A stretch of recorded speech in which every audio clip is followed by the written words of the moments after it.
네, 코로나19 관련해서 국내 소식도 몇 가지 더 전해드립니다. 첫 번째 키워드부터 살펴보겠습니다. 네, 설 연휴 귀향 자제해달라는 키워드입니다. 정세균 국무총리가 올해 설 연휴 때 가급적 고향 방문과 여행을 자제해달라고 말했습니다.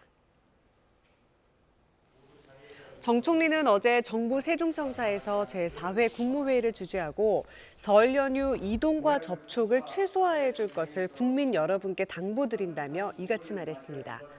이어 코로나19 3차 대유행에서 벗어나 따뜻한 봄을 맞이하기 위해서는 이번 명절을 무사히 넘겨야 한다며 어렵고 힘들겠지만 그래야만 상상하기 힘든 4차 대유행의 악몽을 피할 수 있다고 강조했습니다. 네, 두 번째 키워드 보겠습니다.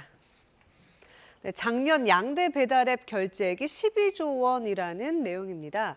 이 코로나19 장기화로 배달 음식에 대한 수요가 늘고 있는데요. 지난해 양대 배달 결제앱에서 결제된 금액이 전년 대비해서 70% 넘게 는 것으로 집계됐습니다.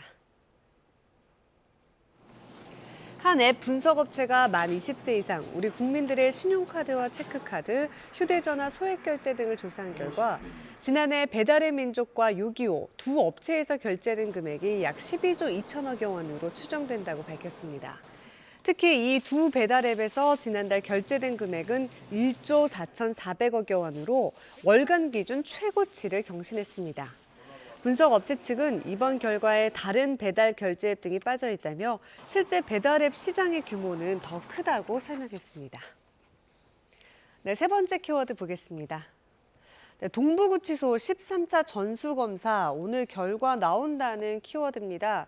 1,200명이 넘는 코로나19 집단 감염이 발생했던 서울 동부구치소의 13차 전수검사 결과가 오늘 나오게 됩니다. 법무부는 동부구치소 수용자 490여 명과 직원 490여 명을 대상으로 어제 오전 13차 전수검사를 시행했다고 밝혔습니다.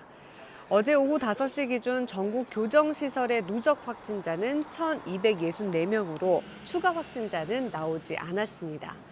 앞서 법무부는 전수검사 등에서 2주 이상 추가 확진자가 나오지 않을 경우에 동부구치소 운영을 정상화하겠다고 밝힌 바 있습니다. 네, 마지막 키워드 보겠습니다. 네, 백신 접종 인력 지원, 사고 시 면책이라는 키워드입니다. 이 정부가 코로나19 백신 접종을 앞두고 의료계에 접종 인력 지원을 요청했습니다.